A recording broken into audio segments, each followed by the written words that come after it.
Yep, it's me. You know we gotta follow protocol. It's your boy Rasheed, Wallace, Bonzi Wells, yo, and we are back live in effect with Let's Get Technical, presented by Ballislife. Yeah, we down with Ballislife, baby. So you know what it is with us, but we're back here, and today we have a huge special guest. One I looked up to when I was a young boy, and I know Bonzi did too, as being a guard. But today we have University of Memphis coach Anthony Penny Hardaway. Yeah, coach. Man, hey, I appreciate it, fellas. You know I got nothing but love and respect for both of y'all, man. Oh yeah, definitely, man. And glad to have you back here, and I'm glad to see that you're back home in your city.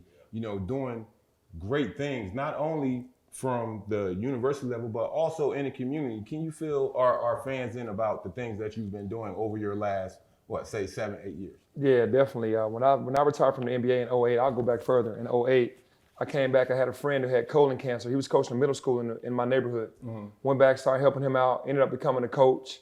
Did that for 3 years. Went with that group to high school. Did that for 3 years. And then now I'm at Memphis. But I did AAU in between that whole time, girls and boys, AAU. Oh, wow. And then now, currently with the University of Memphis. But I felt like it was necessary for me to come back after I retired because my city needed me. I wanted to try to come back and make a difference, man. Just kind of jump-start it off and kind of give the kids some a different perspective and a vision of just wanting to make it out. Because where I'm from, we all understand like the humble background. Kids are all over the place. Just to be able to come back and just touch them, not only just give the money, but just to touch the kids and push them in the right direction, man. That's basically what I'm doing. And now I'm the coach at Memphis, and I'm happy to be back here. Well, Penny, man, first of all, man, it's an honor talking to you, man. I've been a big fan of yours my whole life, and being able to play in Memphis. I played down here a couple of years, man, and you're like a god down here. And now you get a chance to coach and get a chance to touch these kids. What type of players do you look for when you go out that can really make Anthony Penny Hardaway really eyebrow go up and be like, I need this kid? I think for me, it's the energy first. It's the energy, dog. I don't really look for who can score it. Really, I mean, you give credit for that, but it's to me who plays with a motor and the energy, because that's repeatable to me. That makes me go, wow, that kid is like nonstop energy. Mm-hmm. And then you start looking at the skill. Guys that are skilled, guys that can find guys, because that's a lost art today too. Most guys just want to shoot it. They don't know how to find guys. Being a guard, and I look for bigs that want to like run the court. Yeah. You know what I mean? They just want to have activity. So for me, what raises my eyebrows is something that can be repeated on a daily basis. Shots, you're gonna miss shots, but energy, you can have that every day, and that's what I look for. Yeah, definitely. So a little birdie told me that you still actually get out there now and sometimes go through some plays, or actually physically getting out there training yourself with the guys, not just, hey, do that drop step move, or hey, dribble twice, ball between your legs. You're not just telling them, you're actually physically going out there and showing them what to do, right? Yeah, you know what's so crazy? I train just to be able to get out there on the court to show these guys, because I feel like it's important for me to get out there with them, to touch them, to put them through. If they see me do the move, then they do the move. Now, obviously, that's better than me telling a GA or an assistant coach to go out there, because, I want to show them, man. And when I recruit these kids, I say, hey, I'm going to be on the court and I'm going to show you. So when they get here, I got to do what I say I'm going to do. Mm-hmm. So, I'm out there on the court and trying to, as long as I can, be out there. How many ice bags at practice? Hey, now, we didn't talk about that part, so we got to go through the hot tub, cold tub, contrast, ice and still, all of that. But no, I like to be out there with them for sure. Yeah, definitely. It definitely helps. I know that for sure, because if I was in that same position, and my coach was a former NBA All-Star, and now here he is, laced his shoes up with me, and we going one-on-one in a workout, that would blow my mind too. Yeah, that's what you do, man. You got to give. I want to give that back to them. Everything that I've learned, I want to get out there and show them too. So, I love it. So definitely, Penny, we walked around this place. Let's talk about first class, beyond first class. I'm blessed. I mean, from top to bottom when we walk through this place, it's unbelievable, from this locker room, from the court, all the different, the training room, the sleeping area. Yeah. You got your own bed in your office. Let's talk about this, the comfortability the kids feel. Did you want to create an environment of just a safe haven for the kids to be able to come work on their craft? Is that what the mindset was when you tried to develop this? Yeah, for sure. The guy that built this, Bill Laurie, he married into the Walton family, which is Walmart, which we all know is Walmart. And we know how heavy Walmart is. He put $25 million into this facility because he wanted to make Memphis known for, like we're known for basketball, so we're gonna build a building that you can come in 24-hour access, fingerprint access for you to come in here and not ever want anything when it comes to basketball, whether it's treatment, whether it's workout, whether it's basketball, whatever it is, game room, gonna put a barbershop in here. So everything that you need, they don't have to leave and they need to be comfortable just being in their own space. And yes, it's a home away from home, especially the kids that come from out of town. You know, it gives them an opportunity to come in and just, man, be at home right away. So blessed to have this facility, man. I'm crazy to have this facility for sure. Oh man, and what a facility it is. I'm not even gonna lie. Especially my favorite part of it all is the mannequins out there with your uniform. And those special shoes right there, you know. Yeah, no, but nah, it's crazy, man. It's a dream come true to be able to retire, to be a head coach, be back home, and then to be able to have this building. I mean, they're constantly putting money into the building, any little thing that we need. So they're showing the support. Definitely. To win here. So let me ask you this: what do you, as a former collegiate All-American, two, as a former NBA All-Star, what do you feel that you bring to this collegiate game with your guys, with recruiting and also practice and playing, that other coaches, not only in your conference or you feel as though across the country, can't bring? Yeah, no, I bring league knowledge. You know, they want to go to the league. Most of these cats that you guys are going to be coaching in this game, they want to go to the league. And if you could give them the knowledge, my job is to equip them as best I know, because we already understand what's going to happen as soon as they step through the door. We didn't really know, because we really went through the college experience. We didn't play for NBA coaches, even though in the summertime, you had a bigger advantage than us because a lot of the guys came back to Carolina or whatever, played in the league, summer league in Carolina and all that. But for us, we didn't have many pros. So basically, giving the kids the advantage, I call it a cheat code. When you get there, you're going to know how to run the pick and roll all different kind of ways as a big. You're going to know how to rim run. You're going to know how to drag screen. As a guard, you're going to know all the passes to make the first one no pass, second one no pocket pass, hook passes, left hand, right hand. You're going to be able to read the back action guy who's tagging the big, roll and all that. So everything, that's all league.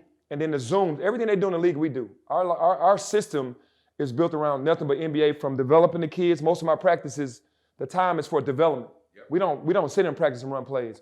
We develop the kids' skill set first, and then we feel like that's going to win us enough games. And obviously, we'll still put plays in, but to answer your question, it's just the knowledge of the league. So when they get there, the biggest reward for me is when my kids say, "Coach, first day of practice from James or Precious or Jeremiah Martin, who's with the Cleveland Cavaliers now, is, man, I knew everything as soon as I stepped through the door." And that's a win-win for me. That whole NBA lingo, that whole talk, carries over. That's huge. It is That's huge coming from, because, again, as you just mentioned, there's not a lot of collegiate coaches who are teaching that for that next level. Right. They're worried more about that program they're in right then and there. Yeah, and then, most coaches aren't going to even play you the style that you really need to play to get you to the next level. They need you to be the 5, you need to be the 5, but you really might be a 3 on the next level. So that's the difference. Yeah.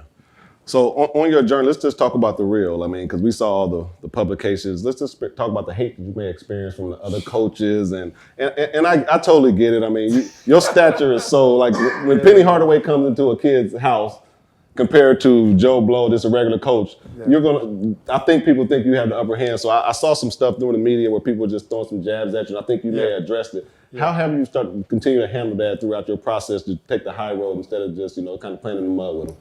Man, just it's really weird, because when you're recruiting these kids, the stuff that these kids or their parents repeat that other coaches say to them about us, we don't ever have to hate on another school, because we just tell you what we can do. I'll never say anything negative about another coach, but what we hear about us is don't know enough, don't know how to coach, don't do it. We've been playing ball our whole life. Ball is ball. You're not going to reinvent that. X's and O's and all that. But on this level, you're dealing with a different animal, because as the kids get older, then the women come into play. Social media comes into play. It gets way more different. Yeah, a little more complications. But how I handle that is basically I just kind of just recruit the way that I know how to recruit and let the kid, hopefully his parents and him understand the real versus the fake. I call this level like used car salesman. They're gonna sell you on everything that you want, that you need. And used car salesman, man, they're gonna tell you everything you want and need, and not really get the job done. And when you get there and see that they're not what they say they're about, then you go, man, you know, I got lied to. A lot of these kids are saying they're being lied to. I would never lie to a kid. That's what I'm telling you. Whatever I'm telling you now is what you're gonna get when you get here. And but yeah, I see that all the time, and I hear it all the time, man. They're bashing my program, and a lot of people listen to that because they feel like they know what they're talking about.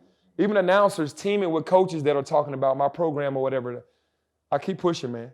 The work it's gonna take care of itself, and all it takes is a James Wiseman, a Precious Achua to keep coming, and then they see the real, and then they go spread the word like, no, it's not like you think it is. Right. And then when they come on a visit, they see what it really is. And speaking of Jay Wiseman, you know, that's my young fella too. I like what he's doing now. You know, out there with Golden State, I think he'll contribute to that team well once he's healthy and up and playing. But me personally, bro, I think it might have been someone from your conference, one of these other coaches who might have said something to the NCAA about that whole James Wiseman situation that you had to deal with over here. Can you elaborate on that a little bit? Yeah, it's crazy just, you know, because we're still dealing with the NCAA. But to be honest, it was just a rule that I didn't know about when I donated money to the school. That brought that into Before play. You became coach? Before I became coach. I was just a high school coach, and I had just retired, and I gave $1 million back to the school. Booster, okay. That ended up hurting me and James' situation, which is crazy because I just tried to do something great for my school. Can you imagine giving $1 million and then getting in trouble for it? So basically, that's what happened, and James got caught up in the middle of it, but man, it really crushed him because that took away Player of the Year possibilities. Fact. That took away being the number 1 pick if he really wanted to be. Still number 2. Big facts. It took away his joy of the game because he was unfairly mixed in with something that wasn't even his fault or my fault. And it's just unfortunate that he didn't get an opportunity to play. But 3 games, two preseasons, and 1 real game kind of. But he still went number 2. And, you know, God still touched that kid, and the NCAA couldn't stop that from happening. But, you know, that was just unfortunate, man. Yes, it was, man. Jay Wiseman. And I like Precious, too. too. Yeah, Precious is the dog. But Jay Wiseman, boy, he's He's a unicorn. He's something special. I think Precious went to a great situation for him. I mean, he's an energy guy. He's basically Miami prototype type player, and he's in a great situation to be kind of like maybe like a Haslam that could be a lifer in a place like Miami. Just come put your hard hat on and go to work every day. Yeah, nah, that was a perfect situation for him because he's a hard-nosed defender. He'll guard anybody. He's a high-energy guy, high motor, and that's all you need to play for Pat Riley. You know, and he's in a perfect situation. His offensive game will keep growing.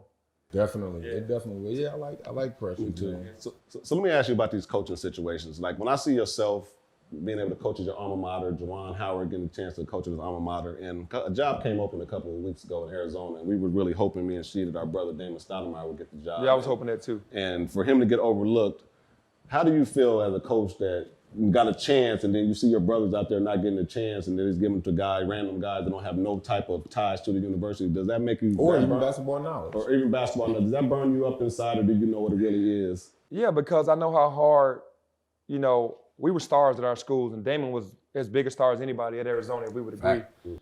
That doesn't mean anything to them after you leave, you know, because to me, that's the reward. You know, he's definitely capable. If he's capable, not just throwing him something, but if he's capable, he's very capable, you bring him back at some capacity and definitely the head coach. And I think that bodes well with every kid because it's Damon Stoudemire. He was a superstar there. He played in the NBA. How does that not work for you? You know what I mean? That should be like you should be promoting that. And when I see guys that are around, you know, that played the league, they have to take these smaller jobs, but their alma maters are just hiring anybody and respect to whoever, my man that got the job. But Damon deserved that job, and it does piss me off a little bit because, to me, I think the ADs in those situations, and thank God we had an AD that believed in a president that believed in me being here, sometimes they get intimidated by thinking that they have a coach that'll be bigger than them because the AD is over the coach. And they shy away from it and go with somebody on a smaller level that they can kind of control, which really isn't the best thing for the school. Yeah, and that's exactly. I know Rasheed went through this, but it's funny. Like with my alma mater and his too, when they want to bring you in, they want to say, "Hey, we don't want to bring you as a coach. We want to bring you as a workout guy, work out the kids, mentor the kids." And you kind of look at them like, this guy you have in here has no experience, especially on my level, and that's the disrespect that I know I've felt, and I know he's gotten, and that really sucks that they feel like that. And they look at us like, oh, you can only work the guys out, you can't coach them, you can't lead these guys. And there was a bad stigma on NBA players coming back because they feel like NBA players are lazy.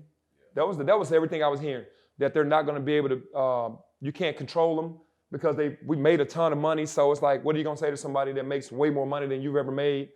But I think that cycle needs to be broken because you need to bring the players in and just discuss and have a conversation to see. I think that we should have more NBA players as head coaches because especially that played at their alma maters, if they want to go back and be able to touch and take that school to another level, man. I think that happens, but it's sad that we can only come back in as workout guys and not be the coach. Fact. Yeah. And can't let it go too far. I got to give you your flowers here. Congratulations on NIT. Yeah, no, I appreciate it. You know, doing your thing. I see that as one small step. Oh yeah, no doubt.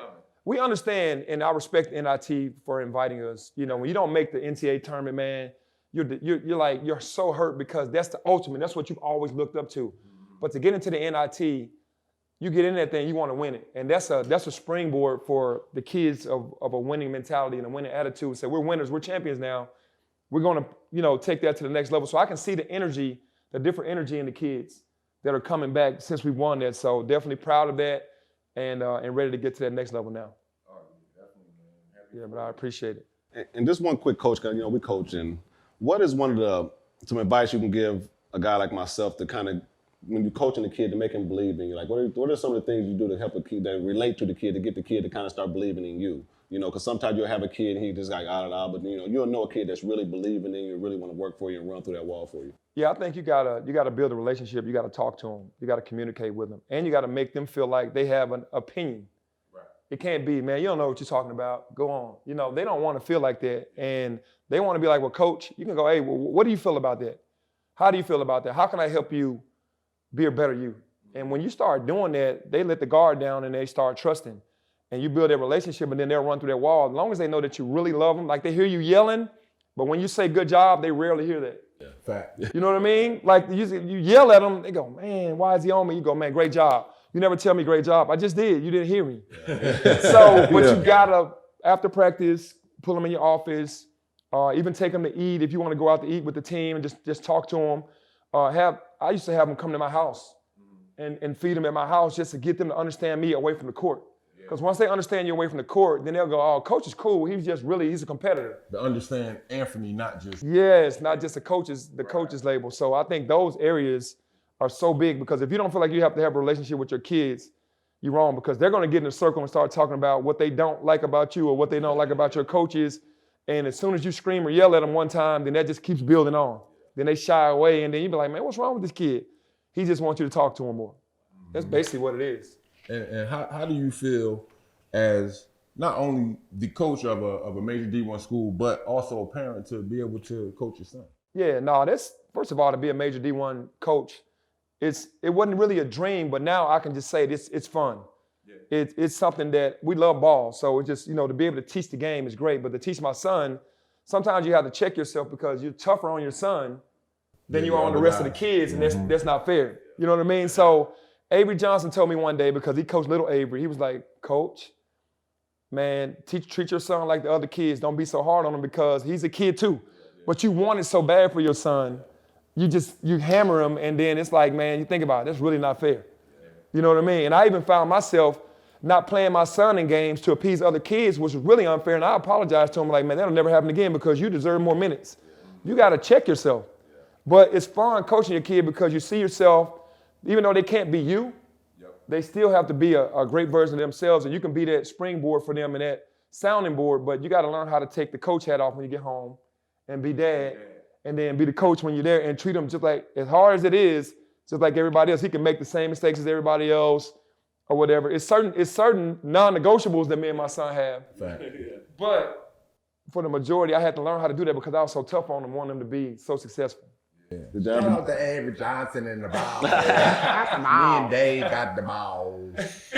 So did you and your son ever do this? Because me and my son, I coached him, and we didn't speak for 6 months. Oh my God! You know what? My son, he's different. You know, he is different. But I've never really gotten so tough on him to where he shut down. Yeah, okay. I've snapped him a couple of times as far as like, hey man, you can't do that. But he understood where I was coming from. But then I had to just start putting things in perspective. But no, we've never gotten to that point. But I can see them frowns, and sometimes I've seen some chatter after I said something. I'm like, hold up. Oh, my bad. Yeah, that talking under the breath. He be like, nah, I'm good. I said, oh, okay. I wanted to make sure. But he was right, and I was wrong, so I was like, let me just, all right, you're right, you good, let's go. Yeah, I know that has to be a great enjoyment. Yeah. Because, you know, just from, you know, I wasn't even on a level with Bonzi, but coaching his son in high school, you know, it was just little middle school AAU for my son. But I still, you know, he made a little bucket. It was an extra. Yes. Yeah, for sure. Son. Yeah. Get it. So, yeah, I definitely understand. Yeah, man. You see that three go up, you be like, man, go in. Go in. You know, it's like when they miss, it's like you wanted to go in. Yeah, it's that father-son love. That's all. It's natural. 5, 4, 3, 2, 1 game is tied. Is your son shooting the shot? Or? On this team, no, my son's gonna be the playmaker. He gonna be the playmaker. He ain't shooting it. He's smart. He understand, hey, you the man, I'm giving it to you. He ain't trying to shoot that ball. He understand the game. Like, if that's our guy, he gonna shoot it. He ain't shooting it, though. Seriously, for me, I'm shooting that jump. I believe in me more than I believe in somebody No else. No doubt. But no, if last second shot, if we run the play, he get it. He ain't scared to take it. He just know if I say, hey, get that ball to the guy, get that ball to Bonzi or get the Rasheed, he gonna get it to you. That's what I love about him, though. He don't have an ego. And with all of the coaching experience that you have, starting from, like you said, with AAU and high school and all the way up till now, like, what made you want to get into it as a former player? Every former player does not want to get into coaching because it takes a whole lot. But what made you want to get into it, especially now? Look where you're at, University of Memphis, on this D1 level. Like, what sparked that for you, dog? Well, I wasn't even thinking about coaching until my friend who got diagnosed with cancer. He was going through chemo, and he asked me to sit on the bench. And I went as an assistant sitting on the end of the bench. But, man, he started getting so sick from the chemos, and the cancer started getting worse, that he couldn't make some of the games, and I started to become the head coach. That's originally how it all happened. Wow. And then I just kind of loved the group that we started with, and then we just moved up with that group. He passed away 3 years later, and I just carried out the mission that we started with the kids. So I kept coaching, and when this job became available because the team wasn't doing as well as it should have, fans stopped going to the games, and I saw an opportunity where I could kind of change the trajectory of where the team was going, and decided to do this. But it's deep that you said I started coaching middle school and all that. I started coaching when I was in Orlando Magic, being the point guard with Shaq, Horace. You feel me? Yeah. True. Because you're learning the game through with all these great players. You know what I mean? So that's where it really started, and just an understanding of that. But yeah, my man's got me in there. He was like, man, let's do this. I'm like, I'm with it. And then we did it for 3 years together. He passed away, and I just kept it going. And then I ended up at Memphis, and that was one of his other dreams, was we're going to leave the high school and go on to the University of Memphis, and I did that as well. So it's like the steps was ordained or something. It just happened exactly how we talked about. Well, you helped change a lot of young brothers' lives out there for the positive, man. And I appreciate it. For me personally, I just want to say thank you and keep doing what you're doing. You know, you're a positive role model to other young black athletes out here, not just coaches, but players, you know, fathers, men as well. So, man, I appreciate it. I think it's important because it's like they don't see too many a lot of the kids in the hood don't see too many people make it.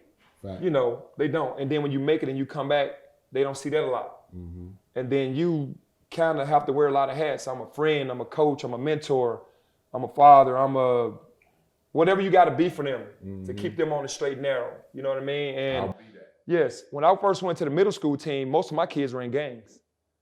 You know what I mean? So they were already affiliated in the neighborhood.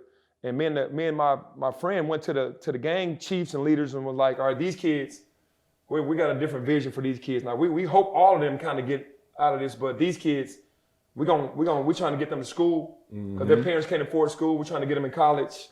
We're trying to keep them locked in And that's what we did. Keep So away from the bullshit. yeah, trying to, and then they couldn't be involved. If they left and tried to sneak back to it, they were to call us and we was going to get them. So we had that connection, which was cool. They have that connection. So that's kind of what we did. So you're talking about changing lives, changing mindsets. You know, we just tried to do that. Positivity is power, man. Yeah. I say that all the time. Yeah, no doubt. It is. Well, I know we've been going for a while. We ain't gonna hold you too long, but I want to ask you a question. What does Ballislife mean to you? Man, Ballislife it's really, to me, it's like a deep love for the game. You know what I mean? Like, it's like I love the game so much, man, that I would have played it for free. If the NBA was for free and never paid us, I would have played it. So when you say ball is life, to me, ball is really life whether I was paid or not. Like, how many guys you play for free your whole life in the park, you know, just hooping in the park, schoolyard, all that, and you just hoping to get to the next level when you keep going. But if the NBA was just a league that just played on TV and never paid anybody, I would have been one of them dudes hooping still.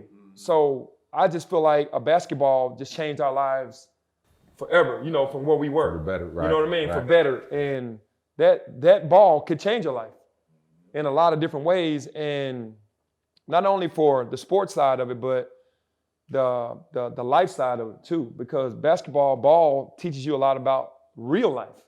You know what I mean? It teaches you just how to work with other people. It teaches you the ups and downs. Every day's not going to be good. The adversities that you got to hit. Because we didn't all have good days in ball. Yeah. It was some days where we cried. You know, we was mad. You know, we fought. We did whatever because ball was life. Because we wanted it so bad. And that brought the competitive nature in a lot of us and kept it. And then brought it out at the right time and wrong times. Fact. You know what I mean? But hey, at the end of the day, the ball really is life because of the love and that deep love that you have for something. And that's what it means to me. Yeah, I feel you. Well, Penny, I appreciate it, good brother. Don't Yes, want to sir. hold Same you here. I up. appreciate you. I know you running big things around here Trying now, to, you know. trying to. And man, we just want to be like you, but definitely appreciate you, good brother. No, I appreciate y'all, man. Love For and sure, man. This is respect big, all man. day. For sure. All day. For sure. Continued success. For sure. And no, so that with that, we just gonna wrap it up, you know what I'm saying? Rasheed Wallace, Bonzi Wells. Let's get technical. Yo, y'all stay tuned. We're not finished yet. We coming live in effect from down here in Memphis. We got the Allen Iverson game. We're gonna bring a whole lot to y'all, man. So y'all make sure y'all stay tuned. Don't go nowhere. Don't go nowhere. We got something for y'all.